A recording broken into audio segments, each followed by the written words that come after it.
एक समय स्वर्गलोक में इस बात पर विवाद छिड़ गया कि 9 ग्रहों में से सबसे बड़ा कौन है।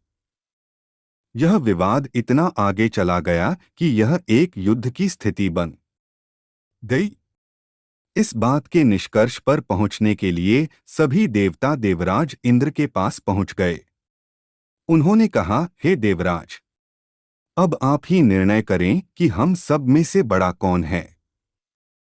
देवताओं द्वारा पूछा गए सवाल से देवराज इंद्र उलझन में पड़ गए। इंद्रदेव ने कहा कि मैं इस प्रश्न का उत्तर नहीं दे सकता हूं। मैं असमर्थ हूं। इस सवाल का जवाब पाने के लिए वो सभी पृथ्वीलोक में उज्जैनी नगरी के राजा विक्रमादित्य गए सवाल से देवराज इंद्र उलझन में पड़ गए। इंद्रदेव ने कहा कि मैं इस प्रश्न का उत्तर नहीं दे सकता हूं। मैं असमर्थ हूं। इस सवाल का जवाब पाने के लिए वो सभी पृथ्वीलोक में उज्जैनी नगरी के राजा विक्रमादित्य चलते वो महान हैं। अगर किसी को छोटा या बड़ा कहा गया तो उन्हें क्रोध के कारण काफी हानि हो सकती है। इसी बीच राजा को एक तरीका सूझा। उन्होंने 9 तरह की धातु बनवाई, जिसमें स्वर्ण, रजत, चांदी, कांसा, ताम्र, तांबा, सीसा, रांगा, जस्ता, अभ्रक व लोहे शामिल थे। राज ने सभी धातुओं को एक एक आसन के पीछे रख दिया। इसके बाद उन्होंने सभी देवताओं को सिंहासन पर बैठने के लिए कहा।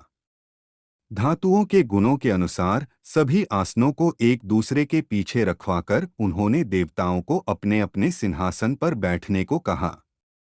जब सभी देवताओं ने अपना अपना आसन ग्रहण कर लिया तब राजा विक्रमादित्य ने कहा, इस बात का निर्णय हो चुका है।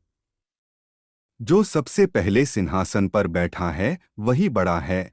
यह देखकर शनि देवता बहुत नाराज हुए। उन्होंने कहा, राजा विक्रमादित्य, यह मेरा अपमान है। तुमने मुझे सबसे पीछे बैठाया है। मैं तुम्हारा विनाश कर दूंगा।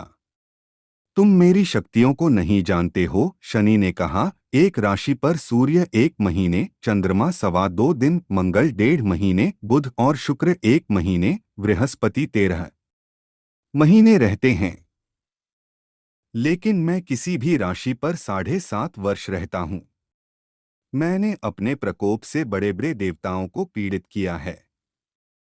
वो मेरा ही प्रकोप था कि राम को वन में जाकर रहना पड़ा था, क्योंकि उन पर